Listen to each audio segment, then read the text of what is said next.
London থেকে আগত মুফতির মুখে গণভোটে হার পক্ষে একটা লাইন পাওয়া গেছে।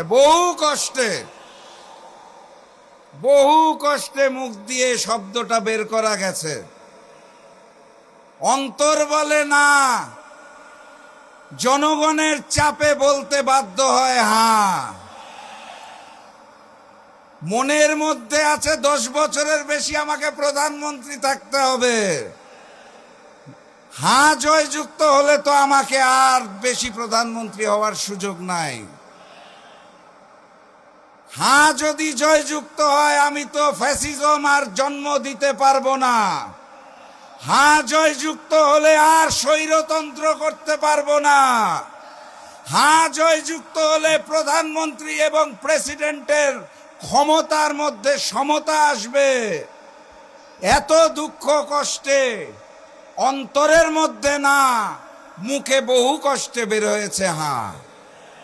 তাও আমি ধন্যবাদ জানাই, বুকে কষ্ট চেপে রেখে হলেও আপনাকে হ্যাঁ বলতে হয়েছে, আলহামদুলিল্লাহ। একই সাথে আপনাকে অনুরোধ করি, বুকে কষ্ট চেপে আপনার দলের ওই সন্ত্রাসীদের বলুন, নতুন বাংলাদেশে চাঁদাবাজি চলবে না, রাজানি চলবে না, মামলা বাণিজ্য চলবে না, আমার মা এবং বোনদের উপরে অত্যাচার চলবে না। আপনারা কেমন আছেন? 12 তারিখের জন্য প্রস্তুত? আলহামদুলিল্লাহ। জুলাই গণ অভ্যুত্থানে একটা যুদ্ধ হয়েছিল, মনে আছে? সেই যুদ্ধের নাম ছিল হচ্ছে ব্যালট যুদ্ধ, বুলেট যুদ্ধ। ওই জুলাইয়ের বুলেট যুদ্ধর পরবর্তী যুদ্ধের নাম কি? বুলেট যুদ্ধকে ব্যালট যুদ্ধে রূপান্তর করে 12 তারিখ আমরা ওই ভারতে দস্তখত করে আসা লন্ডনের নতুন মুফতিকে জানিয়ে দেব, এই বাংলার মাটিতে নতুন করে ভারতীয় আধিপত্যবাদ চলবে না। সংগ্রামী সাথী এবং বন্ধুগণ, আমি গত 2 দিন ধরে কিছু ছবি দেখতে পাচ্ছি। আমি জানি না ছবিগুলা সত্য না মিথ্যা, কিন্তু দুঃখের সাথে দেখতে পাচ্ছি বিএনপির 2 জন বড় নেতার সাথে ভারতের গোয়েন্দা সংস্থার বৈঠকের চিত্র। আমি আবারও বলছি, আমি জানি না চিত্রগুলা সত্য নাকি মিথ্যা, কিন্তু বাস্তবতা হচ্ছে বিএনপির বড় বড় নেতারা যেই ভাষায় কথা বলছে, যেই শব্দ প্রয়োগ করছে, এই ভাষা এবং এই শব্দগুলা অতীতে ফ্যাসিস্ট শেখ হাসিনা ব্যবহার করতেন। যেই হাসিনা বাংলাদেশকে ভারতের করদ রাজ্য বানাতে চেয়েছিল, সেই হাসিনার মুখের ভাষায় যখন বিএনপির নেতারা কথা বলেন, তখন আমাদের দুঃখের সাথে শপথ নিতে হয় 12 তারিখ এই নতুন জালেম বিএনপির জন্য লাল কার্ড।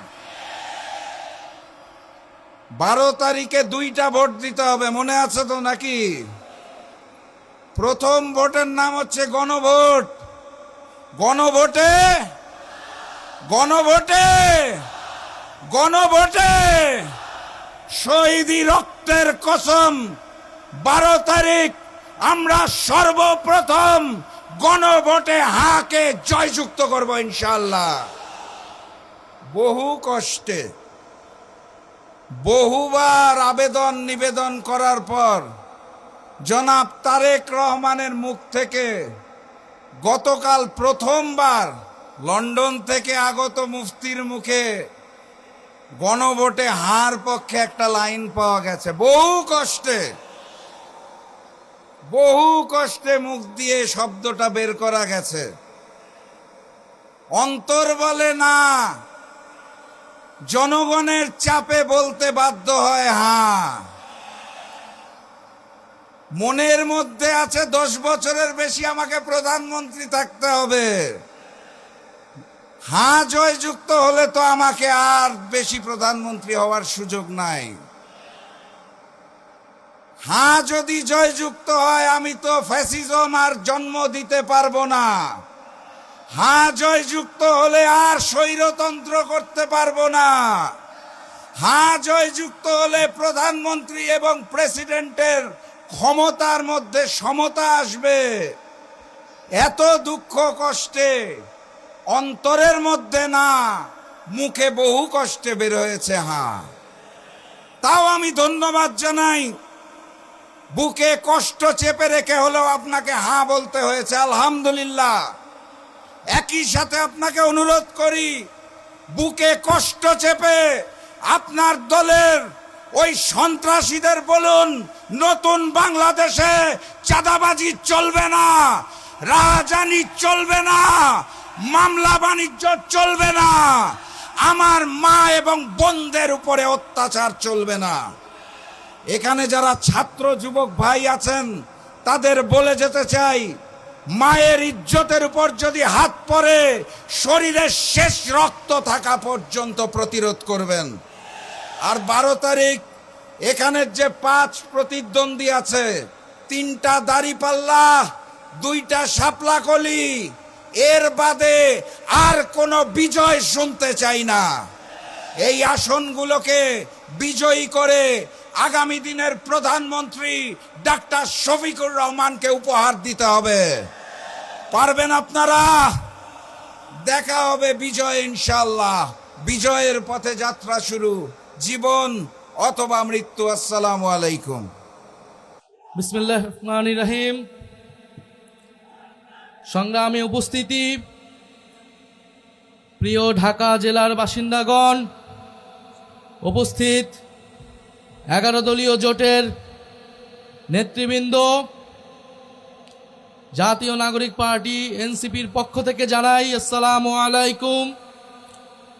আজকের এই নির্বাচনী জনসভায় প্রধান অতিথি হিসেবে উপস্থিত আছেন বাংলাদেশ জামাত ইসলামের সংগ্রামী আমির, 11 দলীয় জোটের কান্ডারি ডক্টর শফিকুর রহমান।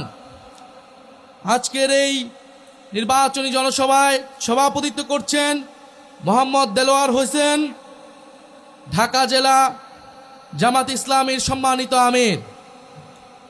এই ঢাকা জেলায় 11 দলীয় জোটের পক্ষ থেকে 5 জন প্রার্থীকে মনোনয়ন দেওয়া হয়েছে, যারা নতুন বাংলাদেশের পক্ষে, সংস্কারের পক্ষে, ইনসাফের পক্ষে জনগণের দুয়ারে দুয়ারে যাচ্ছেন এবং জনগণের কাছ থেকে অভূতপূর্ব সাড়া পাচ্ছেন। আমাদের এই ঢাকা জেলার 5টি আসনে প্রতিদ্বন্দ্বিতা করছেন ব্যারিস্টার মোহাম্মদ নজরুল ইসলাম, ঢাকা 1; কর্নেল মোহাম্মদ আব্দুল হক, অবসরপ্রাপ্ত, ঢাকা 2; অধ্যক্ষ মোহাম্মদ শাহিনুর রহমান, ঢাকা 3; দিলশানা পারুল, ঢাকা 19; ইঞ্জিনিয়ার নাবিলা তাসনির, ঢাকা 20। একজন ব্যারিস্টার, একজন কর্নেল, একজন অধ্যক্ষ, একজন ইঞ্জিনিয়ার আর একজন প্রবাস ফেরত বাংলাদেশি। মাশাআল্লাহ, 5 জন মেধাবী যোগ্য প্রার্থী আমরা পেয়েছি এই ঢাকা জেলায়, যারা 11 দলের পক্ষ থেকে, 11 দলীয় জোটের পক্ষ থেকে ইনসাফের পক্ষে, সন্ত্রাস, দুর্নীতি, চাঁদাবাজ, বৈষম্যের বিপক্ষে প্রতিদ্বন্দ্বিতা করছেন। ঢাকা 19 এবং ঢাকা 20-এ বিশেষত বলতে চাই, আমাদের এই 11 দলীয় জোটের 2 জন সম্মানিত এবং সংগ্রামী নারী সদস্য তারা প্রতিদ্বন্দ্বিতা করছেন, ইঞ্জিনিয়ার নাবিলা তাসনিদ এবং প্রবাস থেকে ফেরত আসা অ্যাক্টিভিস্ট দিলশানা পারুল। আপনারা জানেন এই 11 দলীয় জোট বৈষম্যের বিরুদ্ধে, দুর্নীতির বিরুদ্ধে, ইনসাফের পক্ষে নতুন বাংলাদেশ বিনির্মাণে ঐক্যবদ্ধ হয়েছে। আমরা খুব স্পষ্টভাবেই বাংলাদেশের মানুষের কাছে বলছি, এবারের নির্বাচনের হিসাবটা খুব পরিষ্কার।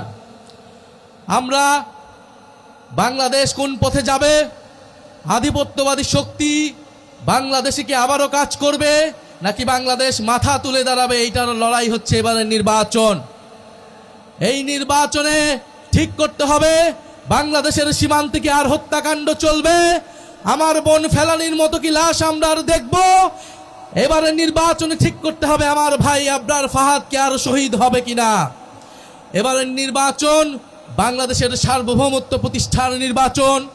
এই নির্বাচনকে ঘিরেও আধিপত্যবাদী শক্তি ইঞ্জিনিয়ারিং করার চেষ্টা করছে। আমি তাই আপনাদের উদ্দেশ্যে শেষ কথা বলে যেতে চাই, বাংলাদেশের মানুষের কাছে শেষ কথা বলে যেতে চাই, 5ই আগস্ট যেভাবে আপনারা রাজপথে নেমে এসেছিলেন, বাংলাদেশের স্বাধীনতা সার্বভৌমত্বকে পুনরুদ্ধার করেছিলেন, আগামী 12ই ফেব্রুয়ারি বাংলার তরুণ সমাজ, বাংলার নারীরা, বাংলার আলেম সমাজ, বাংলার সংখ্যালঘু সবাই ঐক্যবদ্ধভাবে আবারও রাজপথে নামবেন। নিজেদের ভোটাধিকার, নিজেদের গণতন্ত্র, নিজেদের সার্বভৌমত্ব আমরা নিজেরাই রক্ষা করে বিজয় সুনিশ্চিত করেই তারপর আমরা ঘরে ফিরবো ইনশাআল্লাহ। দেখা হবে 12ই ফেব্রুয়ারি। বিজয় ইনকিলাব জিন্দাবাদ। সম্মানিত সাথী ও বন্ধুগণ,